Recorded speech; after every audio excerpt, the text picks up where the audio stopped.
Hello दोस्तों, आपका बहुत बहुत स्वागत है आपके अपने चैनल गणेश आई वर्ल्ड में। दोस्तों, आज की वीडियो में हम यूनिट 3 में विद्युत वाहक बल इलेक्ट्रोमोटिव फोर्स पढ़ेंगे। इसको हम शॉर्ट फॉर्म में ईएमएफ बोलते हैं। क्या बोलते हैं दोस्तों? ईएमएफ। ये आपको याद रखना है। इसके बाद हम विभवांतर और जो विद्युत वाहक बल है उसमें क्या डिफरेंस होता है ये हम समझेंगे। तो आइए दोस्तों, इसको हम स्टार्ट करते हैं।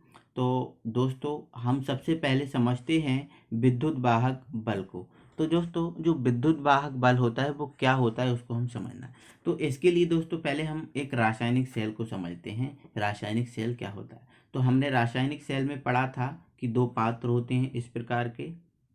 उन दोनों पात्रों में दो इलेक्ट्रोड डूबे रहते हैं, हमने ये देखा था।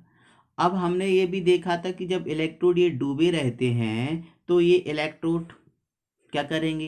इलेक्ट्रॉनों का दान करेंगे या फिर इलेक्ट्रॉनों का ग्रहण करेंगे। अब इलेक्ट्रॉनों का दान करेंगे या फिर इलेक्ट्रॉनों को ग्रहण करेंगे। तो इस स्थिति में हमने देखा था कि इन पर ऑक्सीकरण होता है या फिर क्या होता है? अपचयन होता है। अब ऑक्सीकरण अपचयन होगा तो इन पर क्या उत्पन्न हो जाएगा? एक विभव उत्पन्न हो जाएगा। क्या उत्पन्न हो जाएगा? एक विभव उत्पन्न हो जाएगा। तो मान लेते हैं इस पर E1 विभव उत्पन्न हो गया और इस पर हो गया विभव E2 उत्पन्न हो गया। क्या हो गया? E2 उत्पन्न हो गया।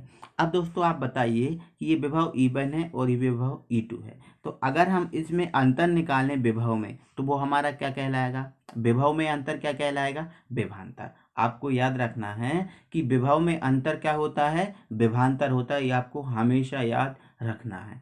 तो दोस्तों, जो विभव में अंतर होता है विभवांतर होता है और इसी विभवांतर को हम क्या कहते हैं? विद्युत वाहक बल। क्या बोलते हैं? विद्युत वाहक बल। तो इसकी परिभाषा क्या हो जाएगी दोस्तों? विद्युत रासायनिक सेल के मध्य विभवांतर, मतलब जो विद्युत रासायनिक सेल है उसके मध्य जो विभवांतर होता है उस विभवांतर को ही हम विद्युत वाहक बल कहते हैं। और जो विद्युत वाहक बल होता है इसे हम ईएमएफ से व्यक्त करते हैं। ये आपको याद रखना है। इसके बाद दोस्तों हम आगे बढ़ते हैं और आगे बढ़ते हैं इसकी हम दूसरी परिभाषा को देखते हैं।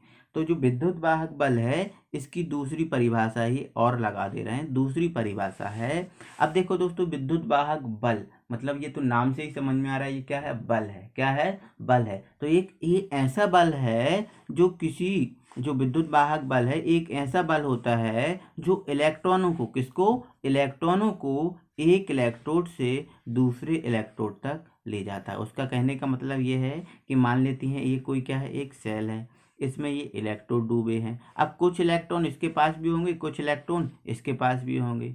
तो जो जो विद्युत वाहक बल है उस विद्युत वाहक बल के कारण क्या होता है? इस इलेक्ट्रोड के इलेक्ट्रॉन कहाँ आ जाते हैं?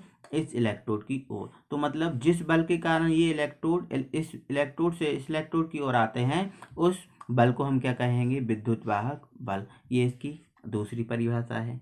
आगे हम इसको पढ़ते हैं, विद्युत वाहक बल के बारे में और जानकारी लेते हैं। तो जो विद्युत वाहक बल होता है या ईएमएफ होता है ये इलेक्ट्रोडों के बीच अभिक्रिया पर निर्भर करता है। किसके ऊपर निर्भर करता है? इलेक्ट्रोडों के बीच अभिक्रिया। मतलब कोई सेल है, उस सेल में इलेक्ट्रोड हैं, उन इलेक्ट्रोडों के मध्य अगर अपचयन ऑक्सीकरण होगा तभी ये विद्युत वाहक बल का अस्तित्व होगा, नहीं तो विद्युत वाहक बल का अस्तित्व नहीं होगा। ये आपको ध्यान रखना है। इसके बाद आगे है, इसका मान दोनों इलेक्ट्रोडों के बीच विभव मापी लगाकर निकाल सकते हैं। मतलब हमें विद्युत वाहक बल का मान निकालना है तो हमें विभव मापी की जरूरत पड़ेगी। एक बात और याद रखो दोस्तों, जो विभवांतर होता है क्या होता है? विभवांतर ई होता है। इस विभवांतर ई को हम निकालते हैं। इसको हमें अगर ज्ञात करना है तो उसको हम ज्ञात करते हैं किसके द्वारा? वोल्ट मीटर द्वारा। किसके द्वारा?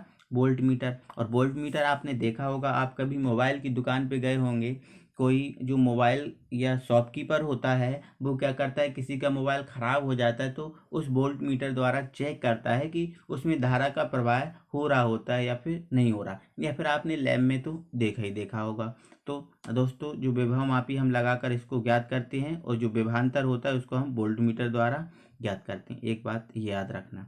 इसके बाद जो किसी भी अगर हमें सेल कोई भी सेल है उस सेल का हमें विद्युत वाहक बल निकालना है, विभव मापी विद्युत वाहक बल ईएमएफ निकालना है, तो उसके लिए ये फॉर्मूला होता है ईएमएफ बराबर ई कैथोड माइनस ई एनोड, ये इसका फॉर्मूला है।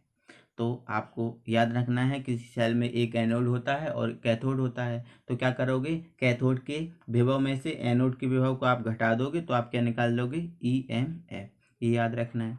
इसके बाद दोस्तों हम एक मोस्ट इम्पोर्टेंट अंतर पढ़ने वाले हैं, डिफरेंस पढ़ने वाले हैं, जो हमारे लिए बहुत इम्पोर्टेंट है। तो दोस्तों पहले तो आप हमें ये बताइए कि अभी हमने क्या देखा था, जो विभवांतर होता है उस विभवांतर को ही हम क्या बोलते हैं, विद्युत वाहक बल, विद्युत वाहक बोलते हैं। अब इसमें आ गया अंतर, अब ये उसको ही हम बोलते हैं, तो ये अंतर कैसा, तो दोस्तों इन दोनों में थोड़ा सा डिफरेंस है। अब वो थोड़ा सा डिफरेंस क्या है उसको हम समझते हैं। तो दोस्तों जो हमारा पहला क्वेश्चन है, हमारा इसका पहला पॉइंट है विभवांतर और विद्युत वाहक बल में अंतर का, कि जब परिपथ में जब परिपथ में विद्युत धारा का प्रवाह होता है तब दोनों इलेक्ट्रोडों के बीच विभव के अंतर को हम बोलते हैं विभवांतर। क्या बोला इसने, मतलब कोई परिपथ है, कोई सेल है, ये सेल है, इस सेल में धारा का प्रवाह हो रहा होगा, इसमें धारा का प्रवाह आई का प्रवाह हो रहा होगा, तब जो इलेक्ट्रोड हैं इनके विभव का अंतर कहलाएगा विभवांतर, आपको याद रखना है। इसके बाद इसमें बोला है, इसने क्या बोला है, जब परिपथ में विद्युत धारा का प्रवाह नहीं होता तब दो इलेक्ट्रोडों के विभव का अंतर विद्युत वाहक बल कहलाता है। दोनों सही बात है। इसने बोला जब परिपथ में धारा का प्रवाह होगा तब विभव में अंतर निकालोगे तो वो कहलाएगा विभवांतर, और जब परिपथ में विद्युत धारा का प्रभाव नहीं होगा तब विभव में अंतर निकालोगे तो वो कहलाएगा आपका विद्युत वाहक बल। ये पॉइंट आपको हमेशा अपने दिमाग में फिट करके रख लेना।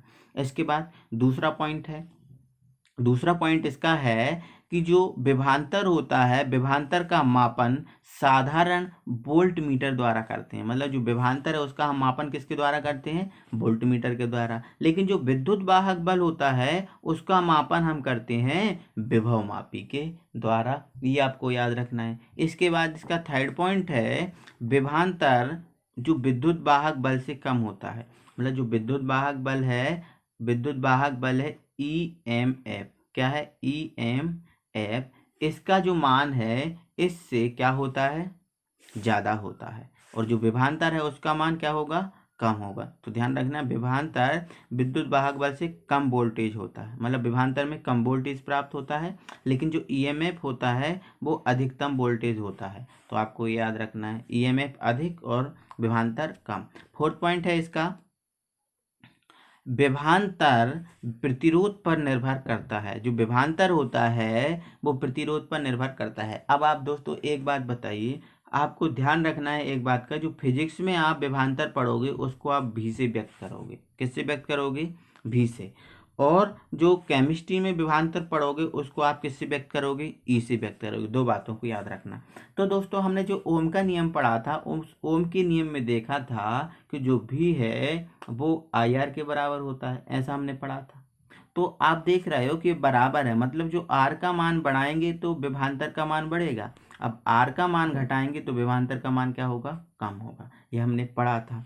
तो इसने सही तो बोला है, जो विभवांतर है प्रतिरोध पर निर्भर करता है, बिल्कुल करता है, आर बढ़ेगा तो विभवांतर बढ़ेगा, आर घटेगा तो विभवांतर कम होगा, तो ये प्रतिरोध पर निर्भर करता है। लेकिन इसमें बोला है विद्युत वाहक बल प्रतिरोध पर निर्भर नहीं करता, तो कहाँ करता है आप बताओ। हमने ये देखा था विभवांतर बराबर आई आर होता है, क्या विद्युत वाहक बल बराबर आई आर होता है, नहीं होता ना, तो ये जो विद्युत वाहक बल है उसमें आर तो होते ही नहीं है गए, तो ये इस पर डिपेंड नहीं करता। इसके बाद पांचवा पॉइंट है, यदि परिपथ भंग हो जाता है तो विभवांतर का कोई अस्तित्व नहीं रखता। तो सही बात है, क्योंकि हमने तो स्टार्टिंग में ही देख लिया कि जब इसमें धारा का प्रवाह होगा तभी हम विभवांतर निकाल सकते हैं। अब ये परिपथ भंग हो जाए, मतलब इसमें धारा का प्रवाह ना हो, तो क्या इसका अस्तित्व रहेगा? ये क्या निकाल सकेंगे? नहीं निकाल सकेंगे ना, तो इसका अस्तित्व नहीं होगा, आपको याद रखना है। इसके बाद यदि परिपथ भंग भी हो जाता है तब इसका विद्युत वाहक बल का अस्तित्व रहता है, तो बिल्कुल रहता है, क्योंकि हमने तो ये देखा था, ये तो बंद परिपथ में निकाला जाता है, इसमें धारा प्रवाह हो या ना हो उससे कोई मतलब नहीं होता है ना। तो इसमें तो बंद परिपथ में निकाला जाता है, तो इसका अस्तित्व तो होना ही होना है। तो दोस्तों ये डिफरेंस है। तो दोस्तों आज हमने ये मोस्ट इम्पोर्टेंट डिफरेंस पढ़ा, ये हमारे एग्जाम के पॉइंट ऑफ व्यू से मोस्ट इम्पोर्टेंट है। तो दोस्तों क्या है कि एक दो दिन से हमारे घर में लाइट की फिटिंग चल रही है, तो लाइट की प्रॉब्लम है, इसलिए दोस्तों मुझे ये इस प्रकार की वीडियो बनानी पड़ रही हैं, नहीं तो मैं फेस वीडियो ही बनाता और आपको समझाता। तो आई होप दोस्तों ये सब कुछ भी आपको बहुत अच्छे से समझ में आ रहा होगा। तो दोस्तों हम अगली वीडियो के साथ हम फिर मिलेंगे, तब तक के लिए थैंक यू वेरी मच।